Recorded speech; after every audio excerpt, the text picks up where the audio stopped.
That's not just media commentary.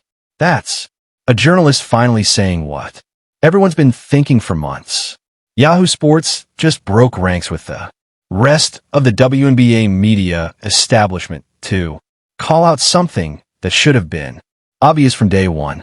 Breanna Stewart and Nafisa Collier are negotiating against the league they're trying to compete with, and somehow nobody wanted to talk about it until now. Let's break down exactly what we're dealing with here. 3 of the 7 people on the WNBA Players Association Executive Committee who can vote to authorize a strike are directly involved with Unrivaled. Stewart and Collier founded the league. Kelsey Plum is playing in it and has equity. These aren't just players with overseas contracts. They own a competing basketball league that benefits if the WNBA goes dark. The math is simple. The executive committee voted to authorize a strike over a CBA proposal. That same committee rejected salary increases that would have given players 9 times their current pay. And the people making these decisions, they're running a startup league that needs the WNBA schedule cleared to survive. Should not make this Team USA team. CaitlinClark destroys in day 2 of Team USA camp, looking like the best player. Here's what makes this particularly problematic. The journalist nails it when she says you can't completely remove personal interest from these decisions. She's right. These biases exist whether you acknowledge them or not. Stewart and Collier can say they're compartmentalizing their business interest from their union responsibilities, but that's not how human psychology works. Think about what's at stake for them personally.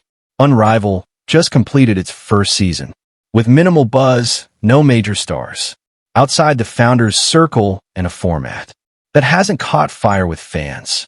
Meanwhile, Project Rock, the Ice Cube-backed league, is positioning itself as direct competition. If the WNBA goes on strike, Unrivaled suddenly has an opportunity to pivot, expand, maybe shift to 5-on-5 traditional basketball while the established league is shut down, and this is where it gets uncomfortable for everyone involved. The journalist specifically mentions she's always concerned about conflict of interest because that's journalism 101. It's the first thing you learn. But where has that concern been from everyone else covering this league? ESPN's coverage has read press releases from the Players Association, articles framing every owner position as greedy, every player demand as justified, every union move as heroic.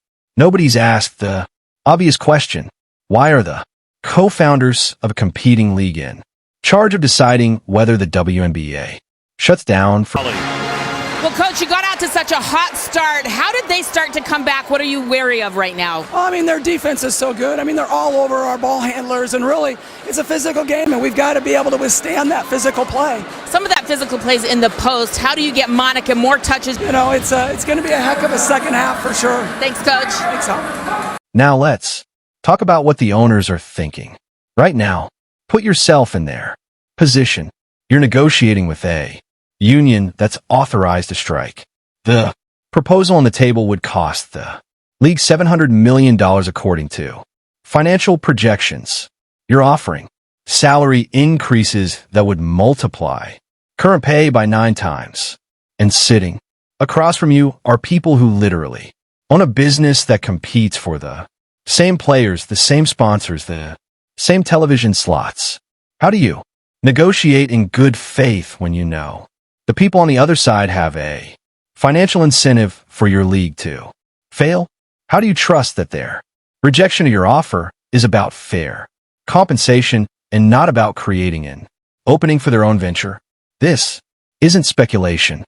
This is basic business logic. If I own a restaurant and I'm negotiating with a restaurant across the street about shared parking, and their owner is on the neighborhood committee deciding parking rules, everyone would recognize that is a problem. But in the WNBA, we're supposed to pretend it's fine.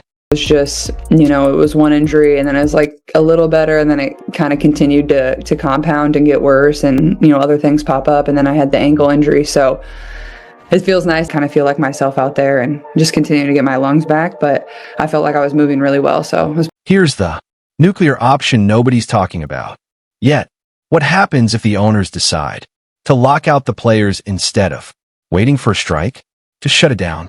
Send a message and tell the players association that revenue sharing is off the table entirely. No negotiation. No compromise. Just we're cutting our losses and moving on.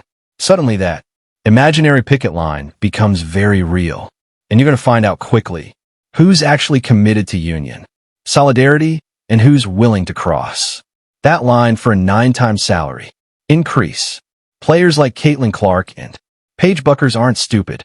They see this conflict of interest. They understand that Stewart and Keir have motivations beyond getting the best deal. For all WNBA players, the question becomes if they're to lock out who breaks first, who decides that their personal financial future matters more than standing with the union. Because I guarantee you, not everyone is willing to sacrifice their career to protect unrivaled business interests.